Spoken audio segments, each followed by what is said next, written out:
السلام عليكم ورحمة الله وبركاته.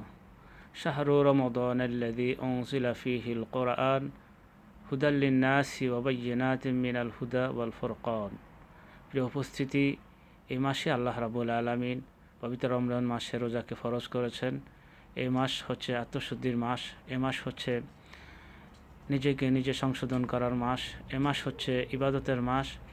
আল্লাহ রাব্বুল আলামিন এই মাসেই পবিত্র কোরআন নাজিল করেছেন। আল্লাহ বলেছেন, ইন্না আনজালনাহু ফি লাইলাতিল কদর,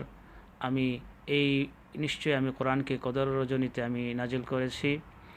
এই কোরআন পৃথিবীতে এসেছে পড়ার জন্য, বোঝার জন্য, মানার জন্য। এই কোরআন যারা পড়ে না, এই কোরআন যারা বুঝে না এবং কোরআন যারা মানে না, কোরআনকে যারা ঝুলিয়ে রাখে আলমারিতে, ব্রিটকেসে, অথচ এই কোরআন কাল হাসরের ময়দানে প্রিয় নবী সাল্লাল্লাহু আলাইহি ওয়াসাল্লাম বলেছেন, কাল হাসরের ময়দানে এই কোরআন আল্লাহ পাকের দরবারে ওই ব্যক্তিদের বিরুদ্ধে মামলা করবেন। কোরআন বলবেন, হে প্রভু, তারা আমাকে পড়ে নাই, তারা আমাকে বুঝে নাই এবং আমাকে তারা আমল করে নাই। আজকের এই দিনে আপনি এর মধ্যে ফয়সালা করুন। প্রিয় উপস্থিতি, আল্লাহর কাছে কোরআন আমাদের বিরুদ্ধে মামলা করবে, যাতে কেন আমরা কোরআন পড়ি নাই, বুঝি নাই এবং আমল করি নাই। প্রিয় নবী সাল্লাল্লাহু আলাইহি ওয়াসাল্লাম অপর হাদিসে বলেছেন, ইকরাউল কোরআন ফাইন্নাহু ইয়াতি ইয়াউমাল কিয়ামাতি শাফিআল লিআসহাবি, তোমরা কোরআন পড়ো, কেননা কোরআন তোমাদেরকে কাল হাসরের মাঠে শাফায়াত করবে।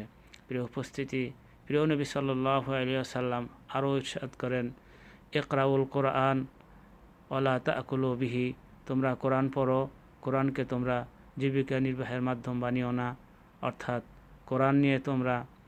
কোরআনকে তোমরা বিক্রি করো না।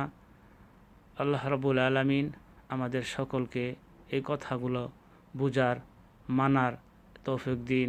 ওয়াসাল্লাল্লাহু আলা নাবিয়্যিনা মুহাম্মদ ওয়া আলা আলিহি ওয়া আসহাবিহি আজমাইন বিরহমাতিকা ইয়া আরহামার রাহিমিন।